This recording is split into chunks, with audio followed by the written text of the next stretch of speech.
चल, शतक 13वां, उद्देशक 5। नारकी नैर्यिक सचित आहारी है, अचित आहारी है या मिश्र आहारी है। अब हमारा लोक का सब्जेक्ट खत्म हुआ, टॉपिक। अब नारकी के जीव पर वापस आ गए, उसमें भी खास करके आहार के ऊपर आए। आहार में यहाँ ये प्रश्न किया गया है कि नारकी के जीव क्या सचित आहार करते हैं या अचित करते हैं। तो उसका यहाँ जवाब दिया हुआ है, उस हिसाब से यहाँ कहा है, भगवान ने ये जवाब दिया।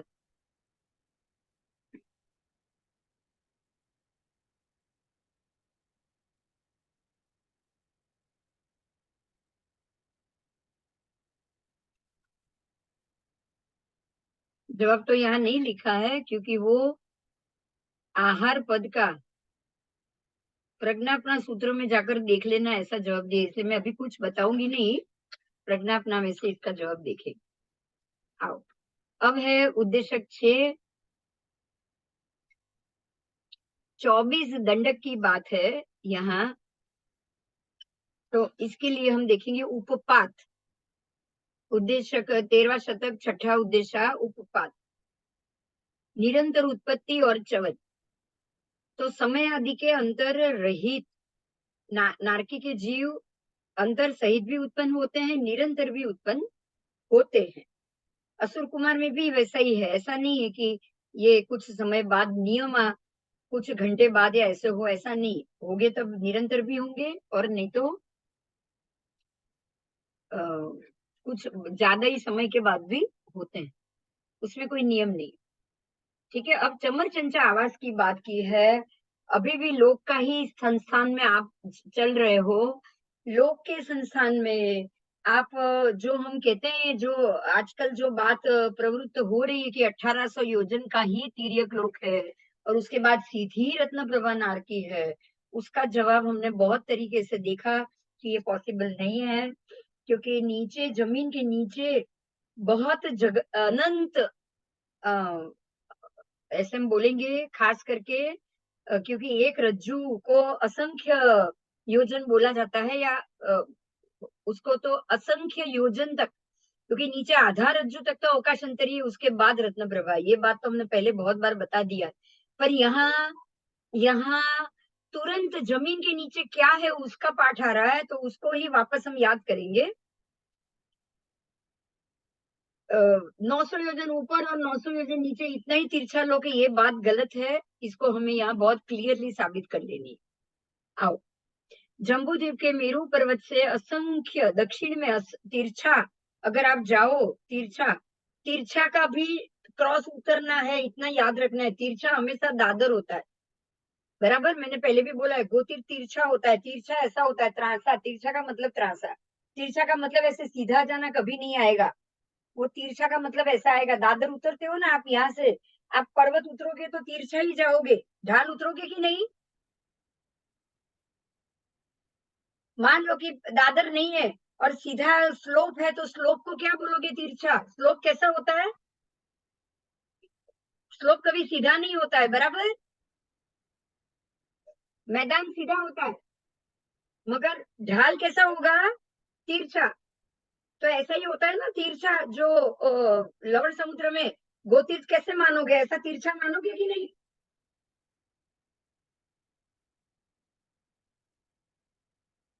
तो आपको जम्बू के मेरू से दक्षिण में असंख्य द्वीप समुद्र को उल्लंघन करना है, एक दो नहीं, असंख्य। और वो भी तिरछे जाना है, तिरछे क्रॉस उतरना है। क्योंकि हर एक समुद्र तो आप नीचे उतरोगे, वापस चढ़ोगे, फिर द्वीप आएगा, तो द्वीप सीधी लाइन में, लेकिन समुद्र और तिरछे तिरछे तिरछे तिरछे नीचे जाएंगे। पहला लवण समुद्र, जितने समुद्र जितने चौड़े हैं उसके आधे तिरछे जमीन में नीचे तिरछे जाएंगे। लवण समुद्र 2 लाख चौड़ा है, तो 1 लाख तिरछा उतरो, वापस 1 लाख चढ़, और आगे जाओ। कालोदती समुद्र 8 लाख योजन का है, तो 4 लाख तिरछा उतरो, 4 लाख चढ़ो। उसके बाद कालोदती के बाद अर्ध पुष्कर समुद्र, तो वो 32 लाख, कितना, 32 भी नहीं, 16, हाँ 32 लाख चौड़ा है, तो 16 लाख उतरोगे, 16 लाख चढ़ो। ऐसे ऐसे जैसे जैसे आगे जाओगे वैसे तिरछा असंख्य द्वीप समुद्र उल्लंघन करने के बाद एक समुद्र आता है। इसमें जो नाम दिया गया है वो समुद्र का नाम है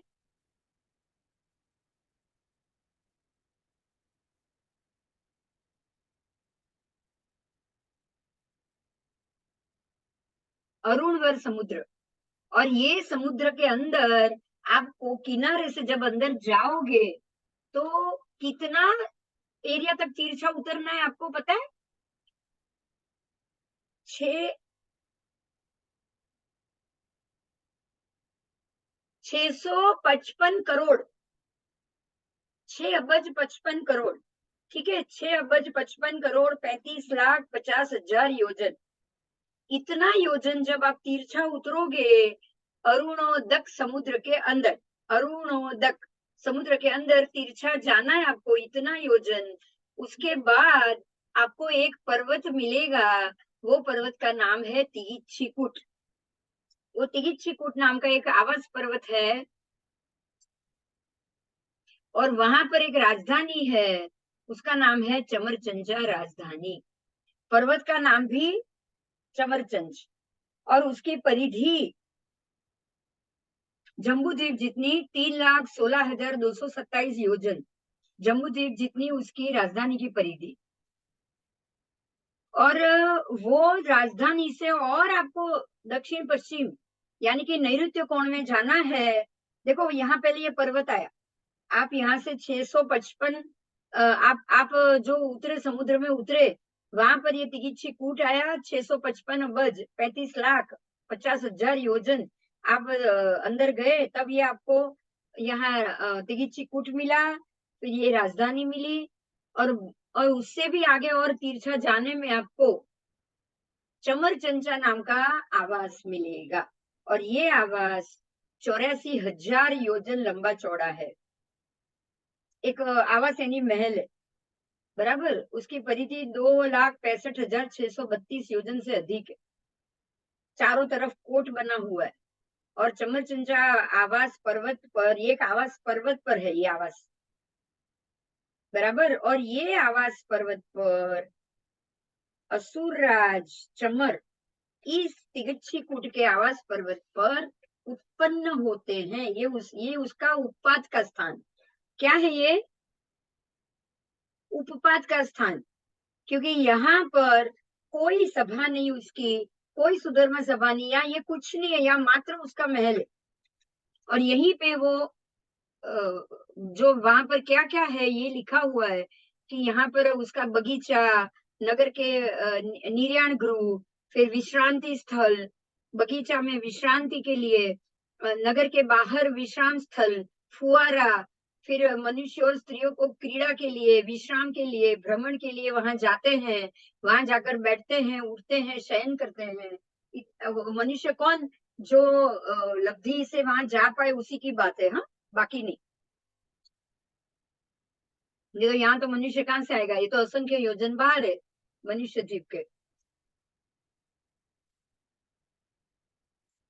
असुरेंद्र, असुरराज, चमर का, चमरचंचा नाम का यह आवास मात्र आनंद प्रमोद के लिए। ठीक है, उनका निवास स्थान तो बहुत जगह होता है, अन्यत्र होता है, तो यहाँ ये निवास नहीं करते। और इस प्रकार से जब अब आपको यही सोचना है, आपके सोचने के लिए एक बात आई कि अगर अगर ये जो चमरचंचा आवास है वो आवास 6 अबज 55 करोड़ 35 लाख 50 हजार योजन अरुणोदक में तिरछे उतरने के बाद आता है, तो तिरछा उतरना, गोतीर्थ दादर की तरह उतरना, तो यहाँ तक तो आपका समुद्र चालू ही है, बोलो है कि नहीं? समुद्र में पानी भी है, और ये औदारिक पानी, औदारिक जमीन, औदारिक समुद्र, औदारिक अबकाय क्या नीचे रत्नप्रभा में मिलेगा? बताओ, पॉसिबल ही नहीं है। औदारिक कोई भी चीज वहां नहीं मिलने वाली, वहां सारी समूर्ची मिलेगी, वहां आपका है समूर्ची में, बराबर। तो ये सारा औदारिक शरीर, औदारिक वस्तु तिर्यक लोक में है। मतलब ये हो गया कि तिर्यक लोक एक रज्जू ऊंचाई में है। हो रहा है ना साबित? बताओ। आप आधा रज्जू ऐसे जमीन के नीचे है, यही तो उतर रहे हो। आधा रज्जू नीचे है, तभी तो यहाँ अरुणोदक समुद्र के 655 अबज नीचे उतरने की बारी आएगी। नहीं तो उसकी तो बारी ही नहीं आएगी।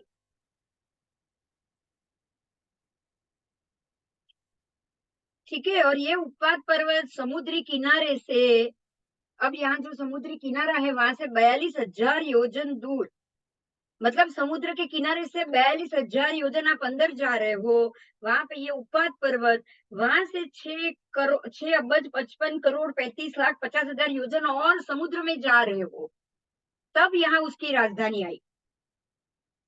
बराबर। और ये राजधानी आने के बाद भी और नीचे 40,000 योजन नीचे उतरोगे, नीचे अधो में, तब जाकर रत्न प्रभा नारकी आएगी। ये पार्ट भी पहले आ गया, याद आया सबको? हाँ चलो। तो इस प्रकार से ये भी आपके लोक के स्थान से ये साबित हो रहा है कि ये सारा जो जमीन मार्ग है, उस कारण से हम ये मानेंगे ही मानेंगे कि तिर्यक लोक आधा रज्जू नीचे, मेरू से बराबर आधा रज्जू नीचे तक, आधा रज्जू ऊपर तक, ऐसे एक रज्जू का तिर्यक लोक है। और बराबर उसके मध्य में मेरू पर्वत के नीचे के अष्टरुचक प्रदेश आएंगे। बराबर। और वही तिर्यक लोक का मध्य हुआ, और वही 14 राजलोक का भी मध्य हुआ। हाँ।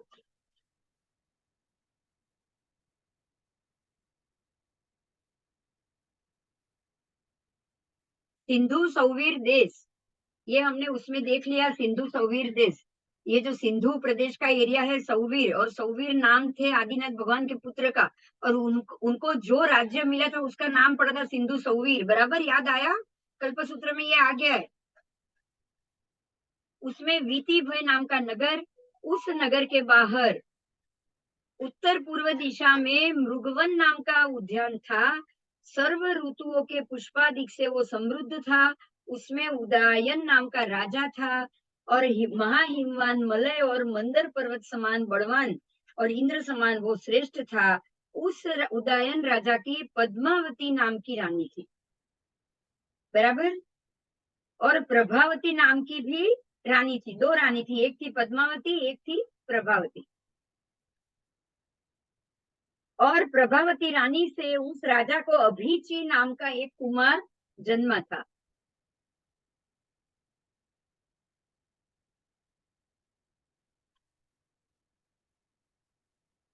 उसकी बात की है, परिचय है। उसमें आगे क्या आएगा स्टोरी, वो हम जरूर देखेंगे। ये सिंधु नदी के पास जो सिंध देश है, वहां सौवीर नाम का देश है, उसी की बात की हुई। उस उदयन राजा, अब वो राजा की बात की, एक दिन वो अपने पौषदशाला में आए, और पौषद करके ही जब पौषद करके वो राजा वहां रह रहे हैं पौषदशाला में। पौषदशाला होती है राजाओं की। जो राजा पौषद और सब आदि करते हैं ना, वो आप पौषदशाला में आके पौषद करेंगे। अपने महल में कभी भी वो अपने महल में, अपने कक्ष में, अपने शयन कक्ष में रहकर वो पौषद नहीं करते हैं। राजा का पौषदशाला अलग होता है। उसमें रात्रि जागरण के समय राजा उदयन राजा धर्म जागरण कर रहे थे पिछले प्रहर में। तब उनको ये संकल्प हुआ, अध्यवसाय आया, मन में विचार आया, और ये संकल्प उत्पन्न हुआ कि ग्राम आकर, यानी कि जो खान है वो, नगर निगम खेड़ करबट मडम्ब द्रोणमुख पाटन मडम्ब आश्रम संवाद और सन्निवेश, ये सब जगह होती है प्रत्येक शहर की अलग अलग, जहां पर श्रवण भगवान महावीर विचर रहे हैं।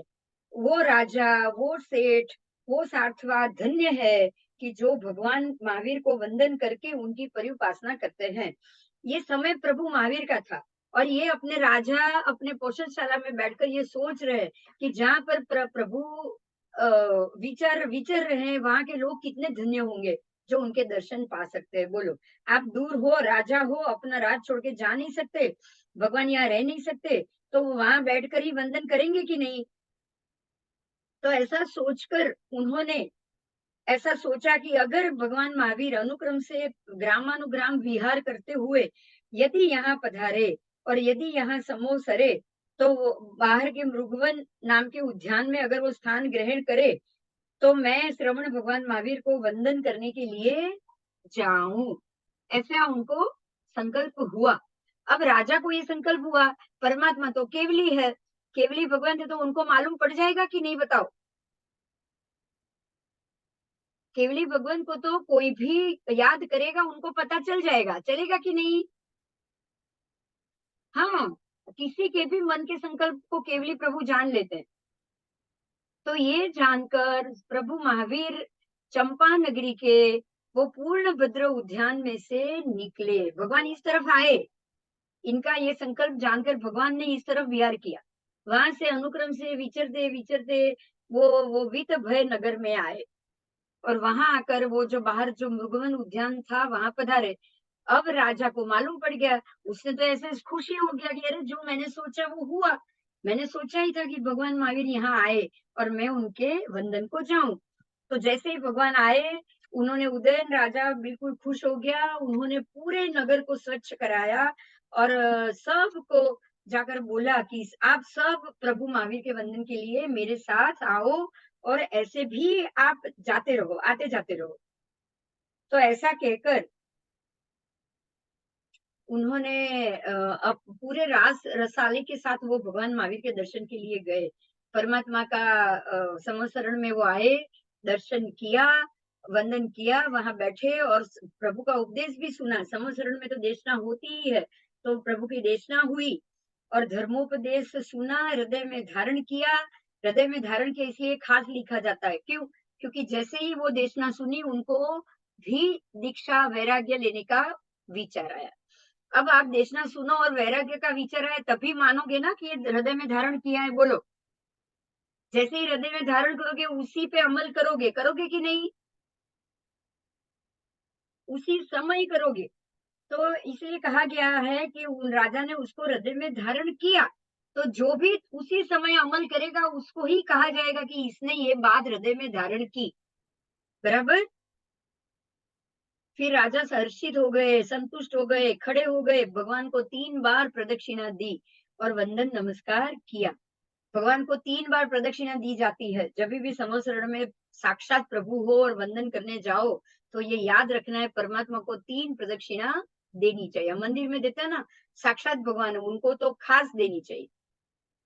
और वंदन नमस्कार करके उन्होंने राजा बोले कि प्रभु आपने जो कहा वो यथार्थ ही है, आपका कथन सत्य है, तथ्य है, और जो आपने जैसा बताया वैसा ही है। अब हे देवानुप्रिय, मैं मेरे अभीक्षी कुमार को राज्याभिषेक करके आपके पास मुंडित होकर इस आगार धर्म को छोड़ के अणगार धर्म अंगीकार करने की इच्छा रखता हूँ। आगार धर्म यानी श्रावक धर्म और अणगार धर्म यानी साधु धर्म। परमात्मा ने कहा जैसे सुख उपजे वैसे करो, विलंब ना करो। देखो भगवान क्या जवाब देते हैं, भाई तुमको ऐसा सुख लगा है तो तुम तुरंत करो, विलंब मत करो, अभी ले लो आप, पर विलंब ना करो। भगवान की वचन सुनकर राजा भी हर्षित हो गया और परमात्मा को वंदन नमस्कार करके वो अपने अभिषिक्त हाथी के ऊपर आरूढ़ होकर अपने राज्य में पहुंचे। वापस वीति भय नगर में आए।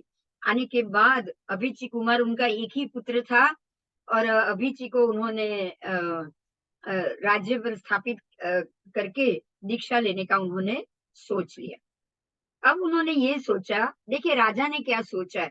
राजा खुद दीक्षित होने का सोच रहे, तो वो ये सोच रहे कि अगर मैंने अपने पुत्र को राजा बना दिया, तो वो मेरे पीछे, राज्य के पीछे, जनपद आदि में, मनुष्य संबंधी काम भोग आदि में मूर्छित हो जाएगा, वो क्रुद्ध हो जाएगा, वो आसक्त हो जाएगा और उसी में तल्लीन होकर अनादि अनंत ऐसे दीर्घ मार्ग वाले 4 गति रूप संसार 8वीं में परिभ्रमण करता रहेगा। देखो खुद दीक्षा ले रहा है तो वो क्या सोच रहे, देखो। तो उन्होंने ये सोचा कि मैं मेरे बेटे को राजा नहीं बनाता हूँ, बराबर। अगर मैं राजा बनाऊंगा तो वो यहाँ से निकल ही नहीं पाएगा। अगर वो राजा नहीं बना होगा तो बाद में मेरे साथ वो कभी भी आ सकता है। ऐसा उन्होंने सोच लिया और उन्होंने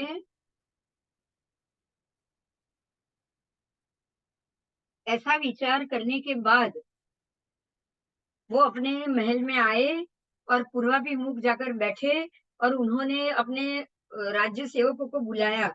बुलाकर उन्होंने ये कहा कि आप शिवभद्र कुमार केशी केशी कुमार के महाप्रयोजनभूत बहुमूल्यवान महाराज्याभिषेक की तैयारी करो। केशी कुमार का, ठीक है। और तो केशी कुमार मतलब जो केशी के पुत्र शिवभद्र कुमार थे, उनका राज्याभिषेक कराना उन्होंने चाहा। ठीक है, तो शिवभद्र कुमार का उन्होंने राज्याभिषेक कराया और दीर्घायुषी ठाओ ऐसे वचन दे देकर उन्होंने उनको केशी कुमार को राजा बना दिया। और वो खुद राजा ने उदयन राजा ने दीक्षा की आज्ञा मांगी केशी राजा के पास। केशी राजा ने भी दीक्षा की तैयारी कराई और निष्क्रमण अभिषेक किया, दीक्षा कराई, सब कुछ हुआ और उस प्रकार से राजा ने दीक्षा ले ली, उदयन राजा ने दीक्षा ले ली। अब हुआ देखिए, ध्यान से सुनिएगा। इन्होंने तो ये कह दिया कि भाई मैं मेरे पुत्र को दीक्षा नहीं दूंगा क्योंकि वो संसार में भोग के अंदर डूब जाएगा। अब यहाँ हमको ये सोचना है कि अब उल्टा बेटा क्या सोचेगा। बात सही है गलत है बताओ? क्या बेटे का डिसीजन ऐसे आपको लेना चाहिए उसको पूछे बगैर?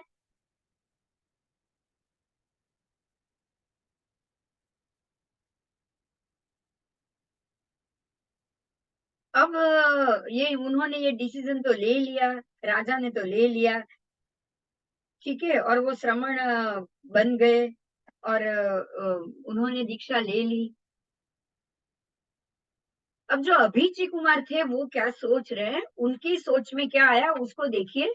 अभिची कुमार को ऐसी ऐसी सोच आई दिमाग में कि मैं उदयन राजा का पुत्र, प्रभावती देवी का बेटा होने के बावजूद मेरे पिता ने मुझे छोड़कर अपने भाणेज मतलब बहन के बेटे केशी कुमार को राजा बना दिया और मुझे नहीं बनाया। तो ऐसे मानसिक रूप से वो पीड़ित हो गए, दुख से पीड़ित हो गए। उनको कोई दीक्षा का तो भाव था नहीं, दीक्षा का भाव नहीं था तो मेरे साथ अन्याय हुआ, ये बात करेगी कि नहीं करेगी बोलो।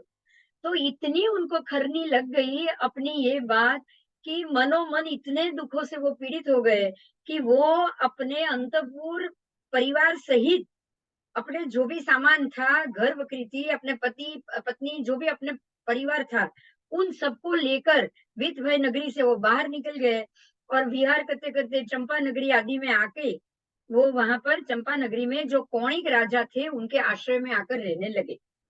देखो ये सारा कौणिक राजा जो श्रेणी के पुत्र है वो सब सबकी बात।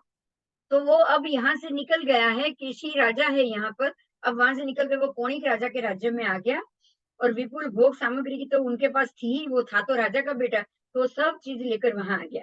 अब वो यहाँ देखने की बात यह है कि अपने पिता के प्रति उसका वैर अनुबंध बहुत तीव्र हो गया।